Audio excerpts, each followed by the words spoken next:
Hello, and welcome back to What We Have in Common. I'm Darren Hamilton. I love listening to Texas politicians try to talk about local control. Not because local control is controversial, everybody loves local control. No, what I love is the incredible optimism, because state politicians talk about local government the way cat owners talk about cats. Oh, he's very independent. No, really, he makes his own decisions.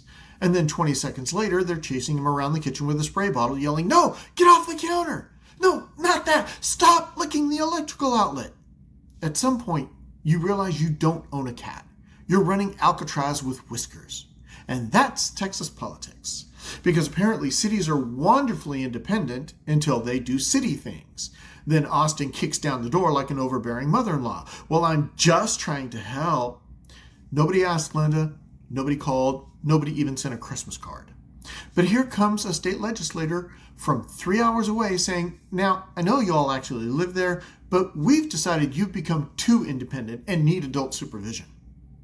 Which is amazing to me, because these are often the same people who spend entire campaigns saying government is the problem, and then spend entire legislative sessions behaving like government is an emotional support animal that needs constant attention. Have you all fed the government? Has the government been walked? Government looks anxious. And this drives me crazy because I spent 8 years in the Marine Corps, and somehow the most radical thing I ever said was, maybe the people who live there should actually have a vote. Because my crazy belief is that the people who actually live somewhere might understand that place better than some dusty old committee reading PowerPoint slides in Austin. I know! Apparently, that qualifies me as some sort of extremist. Now I'm only one TED Talk away from becoming some kind of dangerous revolutionary, which is fascinating to me because that belief is not exactly the Communist Manifesto or Das Kapital. It's more like an HOA newsletter or next door with lower blood pressure. Now, Republicans and Libertarians actually agree on the principle, or at least we agree on the brochure. Government should be the closest to the people whenever possible. Great principle. I love that principle. Beautiful principle. Frame it, cross-stitch it, put it on decorative pillows. But apparently it's only those decorative pillows that nobody's allowed to sit on, because every legislative session, politicians discover exceptions. So many exceptions. An impressive number of exceptions. The sort of number that makes accountants sexually attractive. Suddenly, local control matters, unless the city votes wrong, or the county votes wrong, or the school board votes wrong, or somebody somewhere commits the unforgivable crime of disagreeing with Austin. That's when the message changes. We support your freedom to choose correctly. Which isn't local control, that's parental control. That's your mom somehow changing the settings on your Netflix account from another state. Why are you watching documentaries? I raised you better than this. Mom, it's not even your house. And this is where my autistic brain gets involved, because I was diagnosed with autism as an adult, which basically means pattern recognition is my superpower, or my curse, depending on which family gathering I attend. And I've noticed something. Republicans become passionate defenders of local control whenever Democrats are in charge.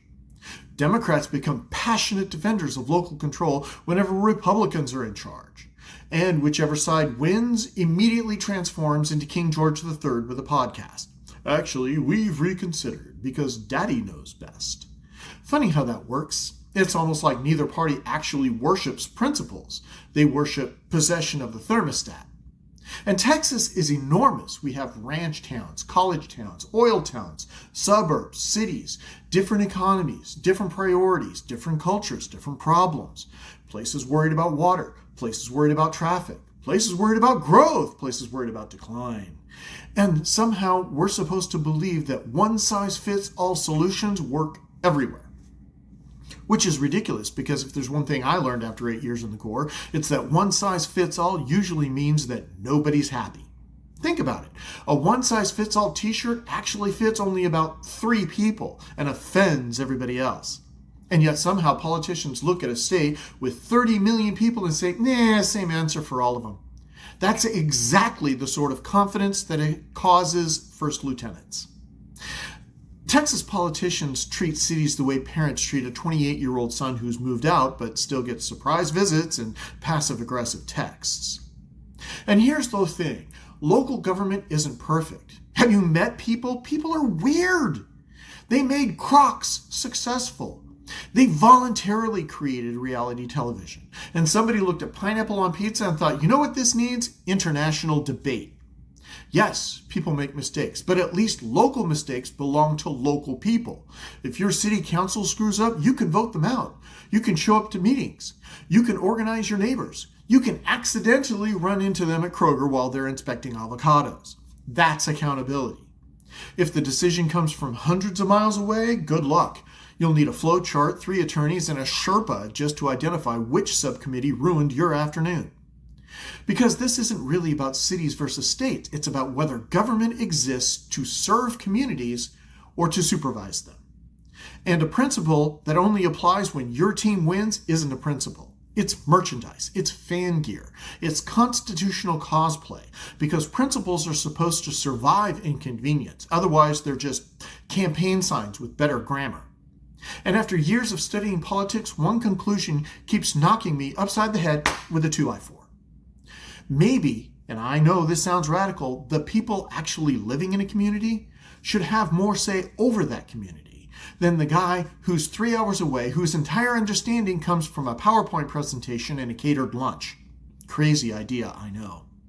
I'm Darren Hamilton, Desert Storm Marine, adult diagnosed autistic, libertarian, and apparently a dangerous extremist, because I think communities should have more influence over themselves than strangers with nameplates. To paraphrase our beloved princess, the more you tighten your grip, Austin, the more star systems will slip through your fingers.